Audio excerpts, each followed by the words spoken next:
សេចក្តីជូនដំណឹងការចុះឈ្មោះចូលរៀនកុមារថ្នាក់ទី1ឆ្នាំសិក្សា2025-2026 គណៈគ្រប់គ្រងសាលាបឋមសិក្សាសង្គមមានកិត្តិយសសូមជម្រាបជូនដំណឹងដល់លោកស្រីដែលជាមាតាបិតាឬអាណាព្យាបាលសិស្សទាំងអស់ឲ្យបានជ្រាបថាសាលាចាប់ផ្ដើមទទួលចុះឈ្មោះចូលរៀនសម្រាប់កុមាររៀនថ្នាក់ទី1ដែលមានអាយុ6ឆ្នាំឬយ៉ាងតិច70ខែចាប់ពីថ្ងៃទី15ខែតុលាឆ្នាំ2025រហូតដល់ថ្ងៃទី30ខែតុលាឆ្នាំ2025អាស្រ័យហេតុនេះសូមលោកស្រីដែលជាមាតាបិតាឬអាណាព្យាបាលទាំងអស់មេត្តាជ្រាបជាដំណឹងនិងបញ្ជូនកូនមកចុះឈ្មោះចូលរៀនឲ្យបានគ្រប់គ្នាកុមារដែលចុះឈ្មោះចូលរៀនបានត្រូវមានឆ្នាំកំណើត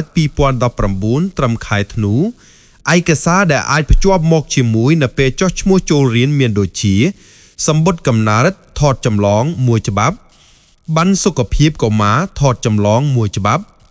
សៀវភៅគ្រួសារថតចម្លងមួយច្បាប់សៀវភៅស្នាក់នៅថតចម្លងមួយច្បាប់ឯកសារភ្ជាប់មកជាមួយពេលចុះឈ្មោះចូលរៀនយកមួយណាក៏បានបញ្ជាក់ការចុះឈ្មោះចូលរៀនពុំមានការបាំងប្រាក់ទេសូមអរគុណ